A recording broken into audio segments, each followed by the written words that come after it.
Howdy, partner.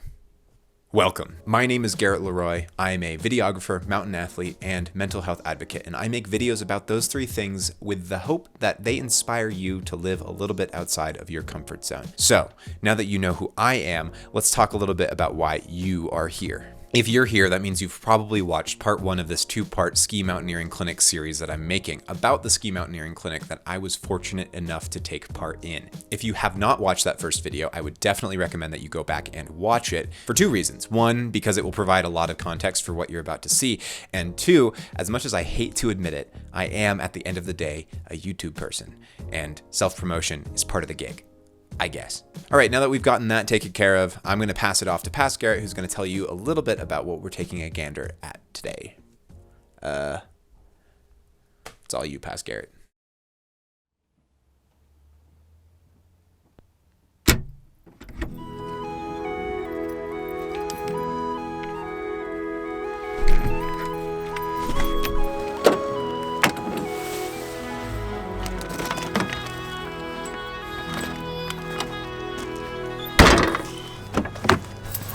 All right, I'm filming this way because the natural light is a lot better this way. It's March 24th. It's gonna be day 2 of the ski mountaineering clinic. We're gonna try and go back for the objective that we got shut down on the last time. So worst case, we'll have a fun day out. Best case, Cody, Hannah, and I are going to ski our first technical ski objective in the Tetons, which will be really sick, and you get to come along for the ride. So, let's go.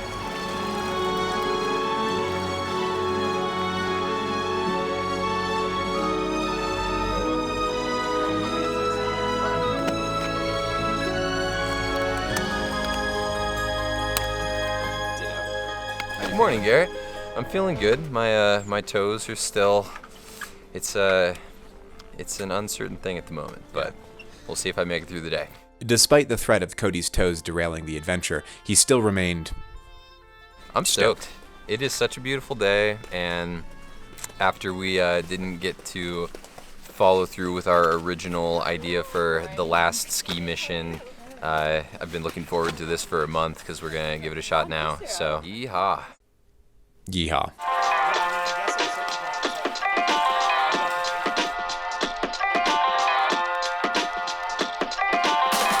We made our way to the top of the objective at a casual yet efficient pace, and over the course of that last hour, we saw the bluebird skies get exchanged for a storm that was rolling in. We split into two groups, with Cody, Morgan, and Hannah taking one, and Brenton, Lily, and I taking the other. Lily and I decided to rope up for safety, but also for extra practice. We made our way down to the first objective, which was a steep, snowy, exposed down climb that led to a rocky notch, and that rocky notch, once you down climb through it, revealed the actual ski objective. As a note, GoPros are really revolutionary devices. These little bastards, they can bring a lot. However, for all the value they bring, that value can be squandered when one of those cheap little 50-cent mounts breaks, and that's exactly what happened today. So, aside from this glorious POV of me down climbing, we won't get any POV of me skiing, unfortunately. Lily and I decided to practice a few ski cuts where I belayed her as she made a couple sharp and aggressive cuts at the very top of the couloir. Cody and Hannah had already done this, and this would have mitigated any soft slabs that may have formed at the top of the couloir, so we were really at this point just doing it for practice, because practice was the name of the game.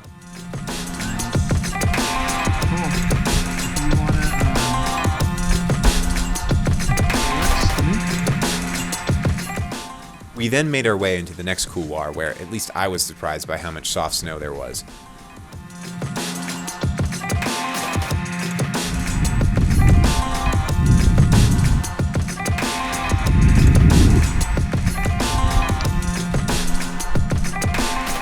You know, sometimes as a videographer and also a skier, you have to choose between catching the video and not dying, and today was one of those days that I chose not dying. We made 2 rappels in rapid succession, and Brenton was spouting a lot of knowledge, so rather than show a rappel, which I'll have plenty of chances to do in the future, I decided to be present and listen. That's just the balance of doing video while also doing things that can kill you. Woohoo! Victor! We then party skied the rest of the way out, which was honestly an awesome way to end the day, especially after being mentally fried from being in 2 couloirs, which, you know, in the winter especially, hanging out in those can be a little stressful. Past Cody actually had some thoughts on the day, which I will now let him expand upon. It was scary, but it was amazing. We skied moonwalk, hard to keep all the moon chutes straight. Isn't it? Moonwalk and shooter buck, and got some ski rappelling in. Scraped up my skis, albeit, but it is what it is. Yeah, we just had great snow everywhere. Everyone got out perfectly safe and had a great day. Hey Cody, what was the big tragedy of the day? Is it sad that I can't think of one? Oh, Brenton lost his phone. So I guess you can never have a perfect day. Golly gee, what a fun and fitting end for a 2-part series that's within a series. It is April, but ski season's far from over, so I will be back with more Big Mountain content soon. Big thanks to Exum, big thanks to Brenton, big thanks to Arcteryx, and Morgan. You guys all rock. You made this happen, so I've learned a lot, and it's why I'm sitting here with my cowboy hat talking to my ice axe and sharing that. Thank you so much for watching. If you liked what you saw, please like, comment, subscribe, do all the YouTube-y things. It really does mean a lot when I see comments talking about the ways that any video that I've made has like impacted you or somehow affected your reality. Because at the end of the day, that's why I'm doing this. And so getting to see that is such a cool experience. That makes it so worth it for me. And I really appreciate getting those types of comments. So if you have something like that to say, feel free to reach out. I mean, it really does mean the world. If you can, try and get a little outside of your comfort zone today, like be it physically and, you know, try and learn how to rollerblade for the first time, or be it emotionally and have that conversation that you've been putting off. Both ways are valid. I'm sure you'll think of something really creative, but if you do it, I'm proud of you. Fuck yeah, keep going, you rock, and I'll see you in the next one.